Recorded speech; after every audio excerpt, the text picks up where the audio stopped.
dan saudara-saudari terkasih, salam sejahtera, salam damai beserta Yesus Kristus.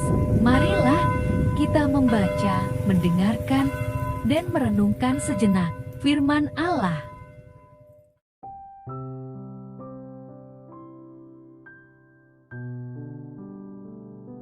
Kelahiran Simson diberitahukan oleh malaikat.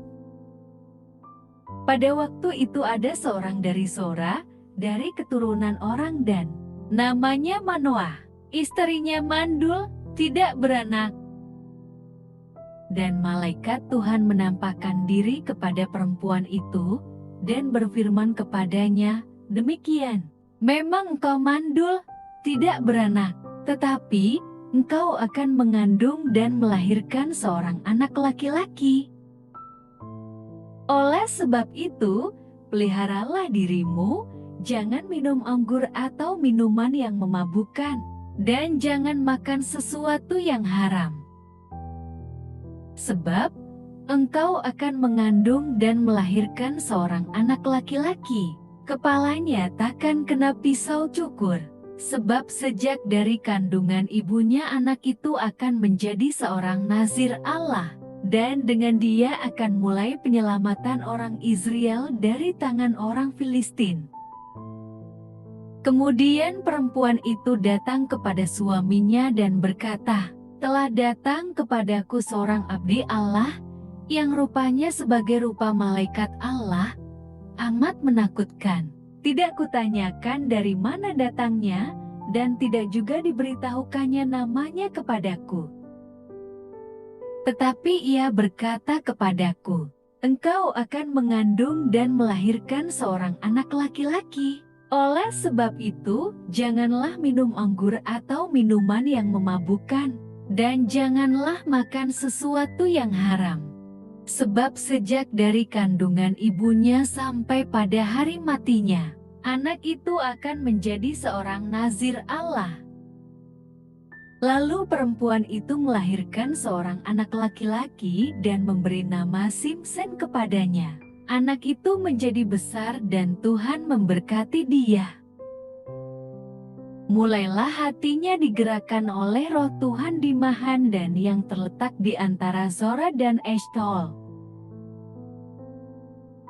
Demikianlah sabda Tuhan. Mulutku penuh dengan pujian-pujian, untuk mengidungkan kemuliaan-Mu. Jadilah bagiku gunung batu, tempat berteduh, kubu pertahanan untuk menyelamatkan aku, sebab Engkaulah bukit batuku dan pertahananku. Ya Allahku, luputkanlah aku dari tangan orang fasik. Sebab Engkaulah harapanku, ya Tuhan, kepercayaanku sejak masa muda, ya Allah, kepadamulah aku bertopang mulai dari kandungan, Engkau telah mengeluarkan aku dari perut ibuku.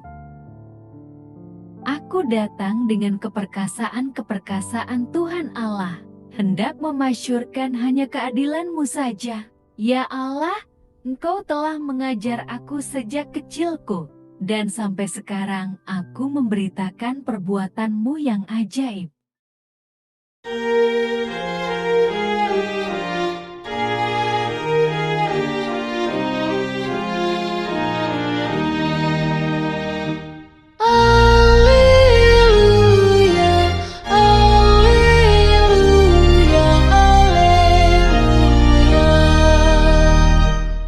Oh Tuhan, tunas Isai yang menjulang di tengah bangsa-bangsa, bebaskanlah kami dan jangan berlambat. Alleluia, alleluia, alleluia.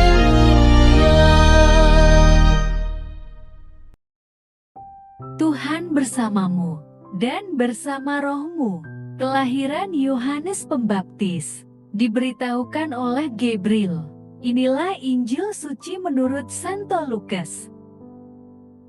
Pada zaman Herodas, Raja Yudea, ada seorang imam yang bernama Zaharia dari rombongan Abia. Istrinya juga berasal dari keturunan Harun, namanya Elisabet. Keduanya adalah benar di hadapan Allah dan hidup menurut segala perintah dan ketetapan Tuhan dengan tidak bercacat. Tetapi, mereka tidak mempunyai anak, sebab Elisabet mandul, dan keduanya telah lanjut umurnya. Pada suatu kali, waktu tiba giliran rombongannya, Zaharia melakukan tugas keimaman di hadapan Tuhan.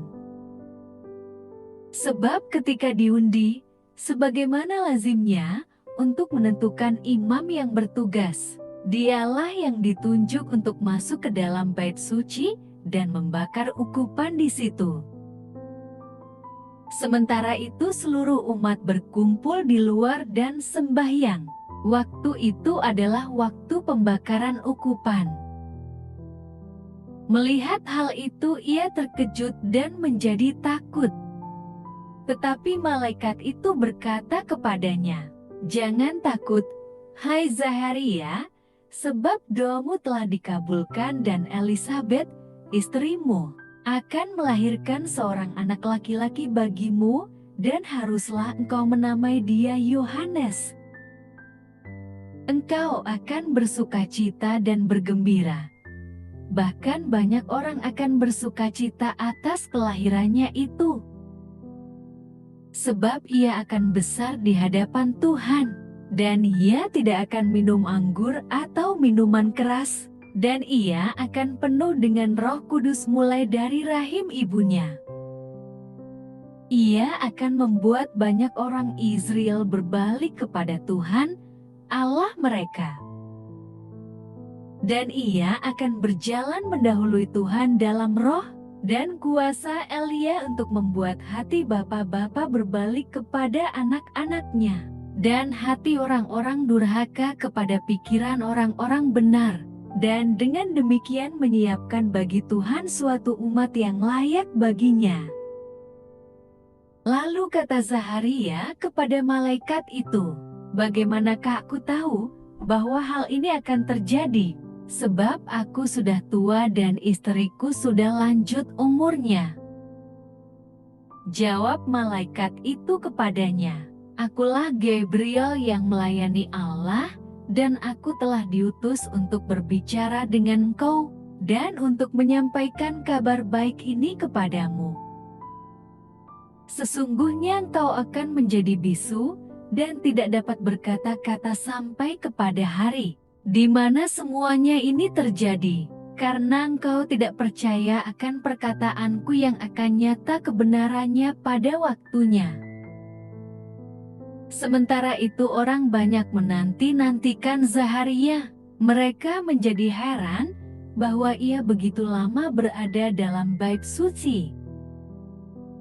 Ketika ia keluar, ia tidak dapat berkata-kata kepada mereka, dan mengertilah mereka bahwa ia telah melihat suatu penglihatan di dalam bait suci. Lalu ia memberi isyarat kepada mereka, sebab ia tetap bisu. Ketika selesai jangka waktu tugas jabatannya, ia pulang ke rumah. Beberapa lama kemudian Elisabet, istrinya, mengandung.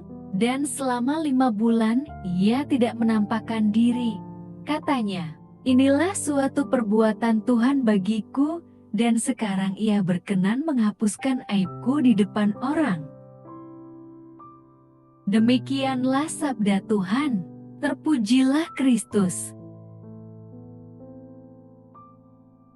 Bapak, Ibu, dan saudara-saudari terkasih, Zaharia memasuki bait suci untuk menjalankan tugas. Namun tampaknya, dia belum siap untuk kejutan yang sedang menantinya di sana. Tuhan memang bekerja dengan cara yang mengejutkan dan misterius. Israel sudah kenyang dalam penjajahan Romawi. Bahkan, Herodeslah yang membangun bait Allah di Yerusalem. Herodes adalah pemerintah boneka kaki tangan Romawi. Ini merupakan suatu bukti tanpa suara tentang siapa yang sebenarnya berkuasa di Yudea. Namun dalam bait suci hari itu, Zaharia berhadapan dengan seorang malaikat Tuhan. Mungkinkah Tuhan akan memulihkan Yerusalem? Mungkinkah Allah mendengar ratapan Israel dan akan membangkitkan kembali kerajaan Daud? Bagaimana caranya? Orang Israel sulit membantah kenyataan bahwa mereka hidup sebagai bangsa jajahan. Namun, berita dari malaikat Tuhan jelas, satu bangsa akan berbalik hatinya karena satu anak yang akan lahir. Allah Israel memang telah berulang kali melakukan keajaiban lewat kelahiran yang mustahil. Namun, Zaharia belum pernah melihat keajaiban dalam puluhan tahun hidupnya. Salahkah jika Zaharia sulit untuk percaya? Bapak, Ibu, dan saudara-saudari terkasih, ketika Tuhan bertindak, kita memang sulit percaya. Tuhan terlampau mengagetkan. Namun, kita bisa percaya tanpa suara, bukti, atau alasan logis. Sama seperti Zaharia, kita dapat membiarkan Allah mengerjakan maksudnya dalam hidup kita. Bahkan, ketika kita sulit membayangkan sepenuhnya rencana Tuhan. Bapak, Ibu, dan saudara-saudari terkasih dalam Kristus Yesus, Allah selalu mengingat umat-Nya. Walaupun hidup kita tampak biasa saja, Allah sanggup bekerja dengan cara yang mengejutkan. Jika momen itu tiba, mari taat kepadanya. Walaupun kita sukar mengerti rencana Tuhan, kita mampu fokus hanya pada keresahan kita, sedangkan Allah merencanakan untuk satu bangsa. Ketika menyerahkan hidup kepadanya, Allah akan menuntun kita pada kegenapan rencananya. Amin. Marilah berdoa. Allah Bapa, sumber pengharapan, Engkau telah mengikat perjanjian dengan semua orang melalui Yesus yang terurapi. Semoga kami selalu berpegang teguh pada Dia dan berkembang menjadi umat yang patuh setia.